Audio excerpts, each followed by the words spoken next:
Poutine ne veut pas voir de femmes sans enfants en Russie.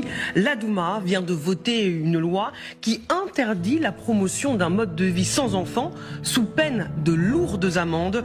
Le Kremlin se veut un défenseur de la famille traditionnelle, mais la question est encore plus urgente pour les autorités russes depuis que des données publiées au mois d'octobre montrent que le taux de natalité en Russie est tombé à son plus bas niveau depuis un quart de siècle.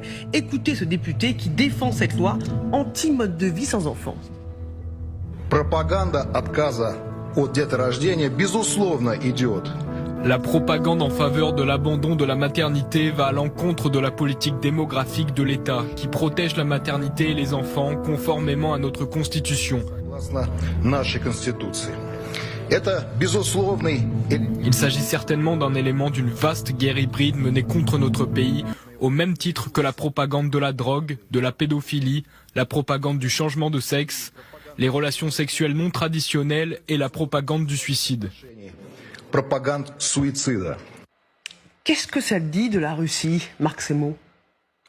C'est pas très surprenant entre la défense effectivement des valeurs traditionnelles, cette idée d'un État qui veut redevenir une superpuissance, qui a lancé une politique d'agression déjà sur un de ses voisins, l'Ukraine, et on ne peut pas exclure que l'appétit venant en mangeant, si il arrive à un succès sur ce front, il ait d'autres ambitions, et donc à terme on a besoin de soldats, et donc de bébés. C'est assez typique de tous les régimes autoritaires de favoriser les politiques natalistes. Et donc la Russie est là-dedans. Mais ça va très loin, parce qu'on sait que Poutine encourage les femmes à avoir beaucoup d'enfants, à arrêter de travailler, mais là, interdire le mode de vie sans enfants... C'est allé très loin. Ouais.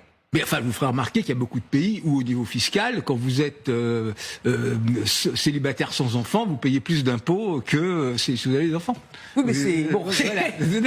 Encourager les femmes à avoir des enfants, voilà. ou plutôt donc, disons que la fiscalité, ça se fait de façon assez rude. Mais c'est une vision très traditionnelle que, la puissance, d'abord, c'est la démographie. C'est la vieille phrase de Jean Bodin au XVIe siècle. Il n'est de richesse que d'hommes.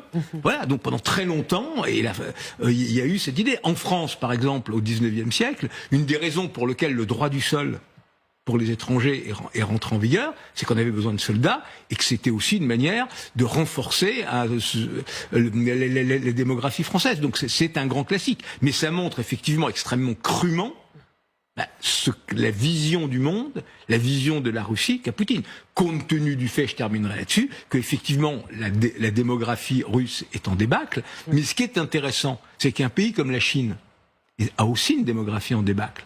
Et que la Chine, par exemple, aujourd'hui, fait encore moins d'enfants malgré l'abolition de ce qui était la loi de Mao Tse-tung de l'enfant unique. On ne pouvait pas avoir plus d'enfants. Donc là, ils ont enlevé cette loi et ils font malgré tout encore moins d'enfants. Donc il y a ces traînes de ces régimes autoritaires qui sont quand même très intéressants.